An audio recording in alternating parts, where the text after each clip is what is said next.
Queridos amigos, seguimos con el tema de la cultura afroperuana porque estamos en el mes de la cultura afroperuana. También es el mes en el que se celebra el Día de la Canción Andina y ustedes se preguntarán por qué, siendo yo representante de la cultura andina, le doy más espacio a la cultura afroperuana. Simplemente es un sentido de equidad y la profunda vocación democrática que siempre estamos cultivando aquí en Sonién. De la cultura andina hablamos en diferentes espacios y constantemente se conoce mucho más. De la cultura afroperuana conocemos muy poco, siendo esta cultura un factor integrante también de nuestra nacionalidad, de nuestra peruanidad. Creo que es necesario conocer más de la cultura afroperuana. Y bien, esta vez he invitado a un amigo, Luis Sandoval, y para que ustedes lo conozcan, voy a hacer un resumen de su largo currículum. Él es director teatral, actor, bailarín, coreógrafo, es bachiller en educación artística, mención arte dramático por la Escuela Superior de Arte Dramático de Lima. Es personalidad meritoria de la cultura peruana en el 2017. Fundador y director de Teatro del Milenio desde el 92. Ha trabajado en talleres y montajes en diferentes colectivos con las poblaciones afrodescendientes. Ha producido obras teatrales. Ha actuado en diferentes obras también. Ha dirigido las obras Callejón y Negritud, obras de danza, teatro afro con diferentes elencos en Estados Unidos y México. Ha participado en talleres de investigación del trabajo en Lima, en la Escuela de Danza del Mundo en Francia. Ha realizado talleres en Dinamarca y como director y actor de teatro del Milenio ha realizado múltiples giras por Latinoamérica, Estados Unidos, Europa y Oriente. Él es Luis Sandoval. Bienvenido. Hola, Walter. A tu programa. Muchas gracias por invitarme. Nos interesa bastante conocer, como te dije, y se conoce muy poco sobre la cultura afroperuana y quisiéramos, Luis, que tú nos ayudes a comprender un poco esta realidad. Para ti, ¿desde cuándo se puede hablar de la cultura afroperuana? Bueno, nosotros en realidad llegamos con los españoles en la época de la colonia, ¿no? Estamos hablando de hace 5 siglos, ¿no? Aquí en este continente. Y nos identificaron como parte de estos colonialistas que venían a nuestro país, ahora nuestro país, ¿no? En ese tiempo país de los incas, ¿no? Que veníamos como parte de estos invasores, ¿no? A este territorio. Y creo que desde ahí se formó un contubernio con los indígenas peruanos, ¿no? Entonces, y que fue después aprovechado, digamos, por el poder colonialista para separarnos, ¿no? Porque en realidad nosotros vinimos en condiciones iguales que los mismos indígenas peruanos, ¿no? Estábamos en las mismas o peores condiciones, en un sistema de esclavitud, ¿no? Y es difícil que cuando uno viaja y se va de un lugar, como nosotros fuimos extraídos del África sin nada, aparentemente, ¿no? Porque tuvimos nuestro gran equipaje que nunca hemos dejado, que es nuestra cultura, ¿no? Te pueden quitar todo, pero no te pueden quitar lo que tienes adentro, en el corazón y en la memoria, ¿no? Y entonces, como hemos viajado con esta cultura, hemos traído nuestra cultura aquí, y aquí se ha mezclado de una forma maravillosa, ¿no? Con la cultura andina, con la cultura occidental también. Y eso es como consecuencia, vemos todo lo que se ha producido, todo lo que se ha hecho, todo lo que se ha mezclado en nuestra historia, ¿no?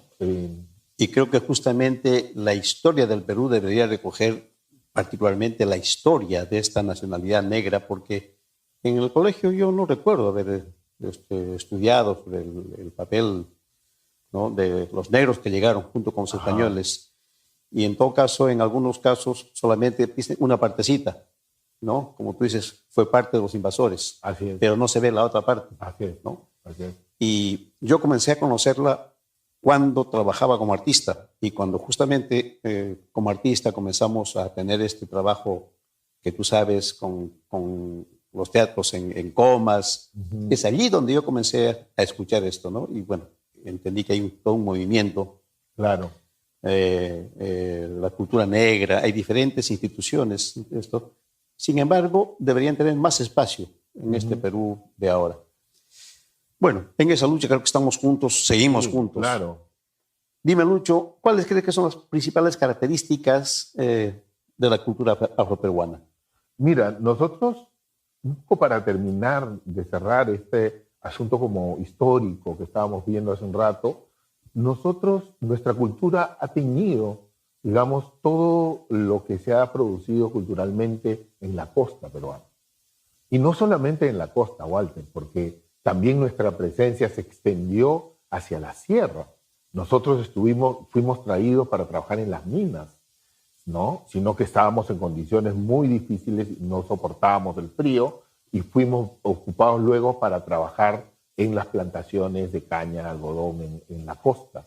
Y entonces todo lo que se ha producido en la costa de alguna forma está tocado por la cultura afroperuana, porque éramos muchísimos. A pesar que el Perú era el último país del continente por donde llegaban los africanos, ¿no? Porque tú sabes que antiguamente se llegaba por Cuba o se llegaba por Cartagena de Indias y ahí tenían que bajar todo el continente hasta llegar al Perú y era muy difícil y los esclavos eran muy caros en el Perú, ¿no? Entonces, de verdad, hemos llegado como muy selectos, como muy poca cantidad con respecto a la cantidad que habían en Cuba, en Colombia o por el otro lado en Brasil, ¿no? De ahí que nosotros no tenemos toda esa tradición de la cultura yoruba, no de la religiosidad yoruba que hay en Brasil, en Cuba, que todavía se mantiene esta santería mezclada, ¿no? De los yorubas y la santería cubana, ¿no? Acá llegamos como muchos bantús, que éramos como estas de creencias espiritistas, ¿no? Del espíritu de las cosas, que se emparentaron mucho con las creencias andinas también, ¿no? Porque los andinos siempre han sido como dándole valor a la naturaleza en sus creencias, ¿no? El sol, la luna, la tierra, la Pachamama, las montañas, de los apus, ¿no? Y ahí en esta comunión y este encuentro religioso hubo mucha confraternidad y mucho encuentro, ¿no? Te digo en la sierra porque, por ejemplo, en Paucartambo, en Cusco, existe el baile, por ejemplo, del Cápac negro, ¿no? Que es el negro rico, ¿no? Que representan a los negros que habían antiguamente en Paucartambo. Y ahora se celebra la fiesta de Paucartambo a la Virgen a la Mamacha del Carmen, y ahí bailan, ¿no? los negros. Igual panaderos, igual los negritos de Huánuco, igual la morenada, la tuntuna, que son todos bailes que tienen influencia negra en la sierra, ¿no? Claro. Y en la costa, bueno, ya nuestra presencia es más extendida, ¿no? Entonces, creo que eso ha sido un colchón muy interesante de mantenimiento, ¿no? Como la cultura ha sobrevivido y cómo nosotros, de alguna forma, hemos tocado la cultura peruana, ¿no? A mí me llamó mucho la atención la primera vez que escuché a algún ponente, algún intelectual, creo que justamente alguien representante de la cultura afroperuana, decir que también había influenciado la música negra en la música andina. Y dije, ¿dónde? ¿Cómo? ¿No? Ya no tenemos un cajón, ¿no? Y había escuchado yo antes a otro representante de la música andina, de la cultura andina, decir que, por ejemplo, las danzas andinas se basan principalmente en las piernas, en la fuerza de las piernas, y las danzas negras en el movimiento de cintura, lo cual es cierto. Pero, claro, también existen danzas como la morenada que mezclan ambas cosas. Y lo que me llamó la atención fue ver la película Cachcaniragmi, donde al son del violín de Máximo Damián y un violín de la danza de las tijeras están bailando una danza negra. O sea que es completamente cierto. Eso es una muestra, pues, de nuestro encuentro. Así es. ¿no? Ahora, no solamente es la danza, digamos, ¿de qué otra forma contribuye la cultura afroperuana a la peruanidad, digamos, ¿no? Creo que también en las comidas. Bueno, nosotros, nuestra presencia está extendida en muchos aspectos, ¿no? O sea, en la cultura, o sea, en la vida artística, en la gastronomía, ¿no? Pero también hemos contribuido, pues, con nuestra sangre en las diferentes guerras, ¿no? En la Guerra de la Independencia hace 200 años, ¿no? Éramos parte fundamental del ejército de San Martín, ¿no? Inclusive San Martín tenía un lugarteniente que era negro, Monteagudo, ¿no? Que vino con él, ¿no? Claro. Y le decían el negro Monteagudo. Y entonces, y luego también en la guerra con Chile, ¿no? En la colonia, porque ahí nos ofrecían pues la libertad, ¿no? Liberarnos si es que nos liberábamos de los españoles, ¿no? Cosa que no sucedió, ¿no? Ahí nomás, sino mucho tiempo después, inclusive después que Castilla declaró la libertad. Y en la guerra con Chile igual, ¿no? También los ejércitos eran, evidentemente, había muchos negros en los ejércitos, ¿no? Entonces, creo que también ha sido una contribución importante, ¿no? Pero también en la vida intelectual, te voy a decir, porque quiero romper el mito también de que los negros solamente servimos para, no solamente, ¿no? Ya es importante, ¿no? En la música, en la danza, en la comida, etcétera, pero también hubieron, por ejemplo, un doctor, el doctor Valdés, que tuvo que pedir permiso, ¿no? Para que le conceda, para que pueda estudiar medicina, y era negro, ¿no? Y muchos compositores, poetas, había un pintor que se llamaba Pancho Fierro, y nosotros conocemos muchas acuarelas de Pancho Fierro, que pintó todos los personajes de la colonia. Y gracias a él nosotros sabemos cómo se vestían, cuáles eran las costumbres, etc. O sea, creo que ha habido mucho aporte y hay mucho aporte de la cultura afroperuana, ¿no? Y Nicomedes de Santa Cruz, que para mí es un representante. Imagínate, o sea, periodista, cultor, decimista, ¿no? Claro, la décima, nosotros hemos heredado, pues, de los españoles muchas cosas, ¿no? La décima es española, ¿no? O sea, del tiempo de oro de la cultura, de la literatura española, ¿no? El tiempo de Lope de Vega, ¿no? De Calderón de la Barca, ¿no? Hacían sus obras en décimas. Claro, y las décimas ya tenían un ordenamiento que hasta ahora se mantiene, ¿no? O décimas octosílabos, sino que hubo un señor que se llamaba Espinel a España, que hacía décimas de pie forzado, que quiere decir que él ponía las últimas décimas, los últimos versos de la décima, de 4 décimas, lo ponía en una cuarteta inicial. Entonces, sí. La cuarteta inicial se desarrollaba después con la 4 décimas. Y eso es un poco lo que hacía Nicomedes Santa Cruz, ¿no? Y él creó muchísimas décimas, ¿no? Hablaste tú del ofrecimiento de la independencia para la población negra, que fue el mismo ofrecimiento también para los indígenas. Sin embargo, José Carlos Mariátegui anota que la República fue más cruel que la colonia contra la masa indígena. ¿Cumplió con la masa negra, digamos, el ofrecimiento, la independencia, la República? No. O sea, yo creo que a 200 años de la independencia, nosotros podemos decir que hemos seguido postergados junto con los indígenas, ¿no? Y no solamente postergados por resoluciones, digamos, políticamente abiertas, ¿no? Sino por toda una cultura racista, una cultura discriminadora, ¿no? A pesar de que se decía o se dice que en nuestro país no hay racismo, que se dice que nuestro país es poco racista, pero ya vemos actualmente cómo se devela toda este racismo que está viviendo dentro de nuestra sociedad. Hay un tremendo racismo y creo que justamente estas jornadas electorales están demostrando ese racismo. Así es, ¿no? Pues bien, parece que enfrentamos los mismos problemas, lógicamente, la cultura andina, la cultura afroperuana. ¿Qué ves tú ¿Cómo ves el futuro de la cultura afroperuana? ¿Cuál es la perspectiva? Bueno, hemos cambiado bastante, Walter. Mira, nosotros cuando empezamos a hacer Teatro del Milenio, hace 30 años más o menos, íbamos a trabajar a Chincha, a El Carmen, que es uno de los pueblos, digamos, donde se conservan más las tradiciones, ¿no? Yo te contaba hace un rato acerca del atajo de negritos, ¿no? Que es la única tradición de cultura viva que nosotros tenemos como afrodescendientes, ¿no?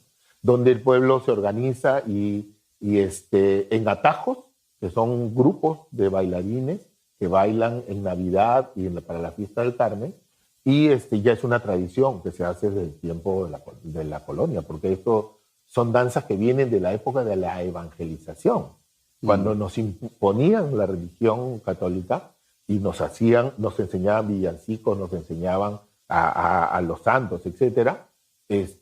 Uno lo que hacía el pueblo afroperuano mezcló su cultura con la cultura que nos imponían, ¿no? Y eso es lo que tenemos en esas danzas. Y en esas danzas tenemos toda una mezcla con lo andino también, ¿no? Y entonces yo pienso que estas tradiciones son muy importantes. Y cuando nosotros trabajamos en Chincha, en el Carmen, hace 30 años, los chicos se gritaban, ¡oye, negro africano!, como un insulto. Y se correteaban y se peleaban, se tiraban piedras porque le habían dicho negro africano. Me acuerdo que en las propagandas ponían a los negros con huesos en la cabeza. Tú no me dejas mentir, habían todas, que ahora parecería pues algo totalmente descabellado, ¿no? O sea, es insultante. Entonces, hemos avanzado un poco. Hemos avanzado, hemos trabajado duro para eso, desde el arte, desde todos los sectores. Se ha visibilizado el trabajo que venían haciendo los grandes cultores como Victoria Santa Cruz, como Nicomés, las grandes familias como los Vázquez, los Ascuez, ¿no? Entonces, esto se ha ido generando un cambio y los jóvenes tienen una perspectiva diferente, digo, a nivel de conciencia de nuestro aporte y de nuestra valía. Eso es importante porque entonces sabemos que valemos y que hemos construido este país igual que todos y que tenemos los mismos derechos. Entonces, partiendo de eso, creo que el futuro es promisorio porque los jóvenes que vienen se van a hacer un lugar en el país y van a seguir conservando nuestra cultura, van a abrazar la cultura afroperuana, que a nosotros nos parece interesante, ¿no? Es el mismo proceso que ha tenido en todo caso la cultura andina, porque es cierto, ha avanzado también la cultura andina. Nosotros, el Dúo Arguedas, hemos estado en los mejores salones en el Perú y en el extranjero, y ahora ya es bastante aceptada. Sin embargo, creo yo, tenemos una tarea pendiente, en realidad, que debe democratizarse la economía del Perú, ¿no? Deben tener las mismas posibilidades todas las minorías nacionales en el Perú. Debemos tener las mismas posibilidades los serranos. Y bueno, creo que tenemos una brillante perspectiva, como dices, y me acuerdo yo cuando empezamos, nosotros creamos este Festival de Todas las Sangres, que después lo retomó el INC, el Dúo Arguedas creó por primera vez, y trabajamos con el grupo Perú Negro y Punto, un grupo de canto. Perú Negro y Punto fue un grupo que salió del grupo de Victoria Santa Cruz. Seguramente, claro, era sí. Dirigido, me acuerdo, por Arguedas. José Arguedas, creo que se llamaba, es el director. ¿Ya? No por José María Arguedas, sino por... Hay un Roberto Arguedas. Roberto Arguedas, Roberto Arguedas, claro. Muy bien, mi hermano, ha sido un gusto estar contigo y poder compartir esta realidad que poco se conoce sobre la cultura afroperuana. Creo que tenemos que seguir trabajando conjuntamente por fortalecer nuestra peruanidad, nuestra nacionalidad y hacer más de nuestro trabajo artístico porque se entronice en el Perú la cultura democrática, ¿no? Porque es necesario que no haya persecuciones ni abiertas ni encubiertas, porque hay persecución abierta y hay persecución encubierta cuando no nos dan facilidades para expresar, por ejemplo, nuestra cultura andina o nuestra cultura afroperuana. Sí. Muchísimas gracias. Gracias, Walter. Y de verdad pienso de que lo único que nos va a salvar es la educación, ¿no? la educación y el valorar la historia y el valorar los aportes de nuestros ancestros juntos. Así es, recuperar la memoria histórica nos permitirá pensar en el futuro. Así es. Muchísimas gracias, amigos. Gracias. Gracias, Lucho.